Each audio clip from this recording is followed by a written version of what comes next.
যারা কোমলমতি শিশুদেরকে বলৎকার করতেছে, যারা শিক্ষার নামে শিশুদের উপর নির্যাতন করছে, যারা কোমলমতি শিশুদের গোয়া হেফাজত করতে পারছে না, তারা এদেশে ইসলাম কায়েম করবে।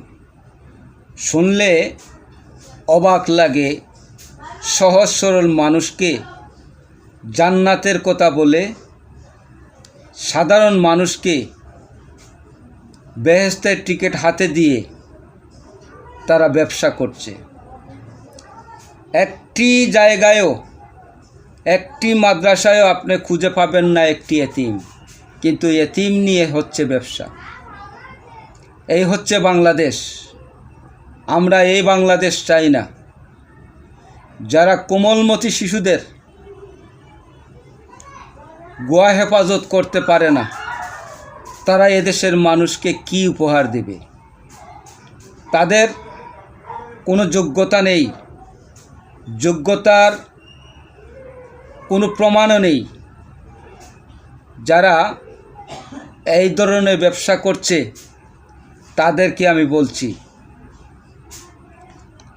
আর শিশু নির্যাতন নয় মাদ্রাসায়, আর শিশু নির্যাতন নয় শিক্ষার নামে। এবার প্রতিরোধ। আজকে সারা বাংলাদেশে যেভাবে শিশুরা বলৎকারের শিকার হচ্ছে, যেভাবে শিশুরা ধর্ষণ হচ্ছে, যেভাবে শিশুরা আঘাতের পর আঘাত পাচ্ছে, আমি একজন গার্জিয়ান হিসাবে তীব্র নিন্দা জানাই। এজন্যই আমারও সন্তান আছে, আমি বুঝতে পারি একজন বাবার, একজন মায়ের আকুতি কষ্ট কতটুকু। বন্ধুগণ, বাংলাদেশে সহজ সরল মানুষকে যেভাবে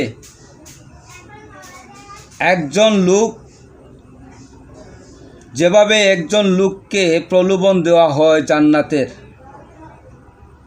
এই জান্নাতের প্রলোভন দিয়ে তাদের বাচ্চাগুলাকে তাদের মাদ্রাসায় নেওয়া হয়।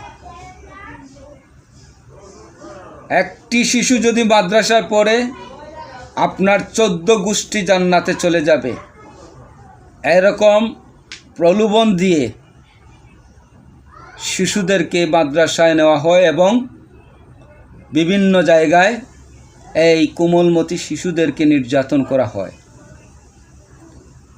আমি সবাইকে বলছি না, সব আলেম সমাজকে বলছি না, মুষ্টিমে কয়েকজন কিছু অংশ মানুষগুলাকে বলছি।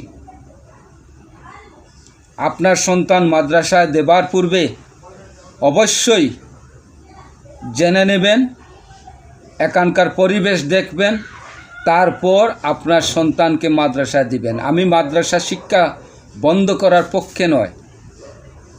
কিছু কিছু নামদারি আলেমরা ভালো ভালো আলেমদেরকেও অসম্মানী করছে। আমি এ বিষয়ে আপনাদের সামনে বেশ কিছু কন্টেন্ট নিয়ে আসবো, কথা বলবো। আগামী কন্টেন্টগুলার দেখার আমন্ত্রণ রইল।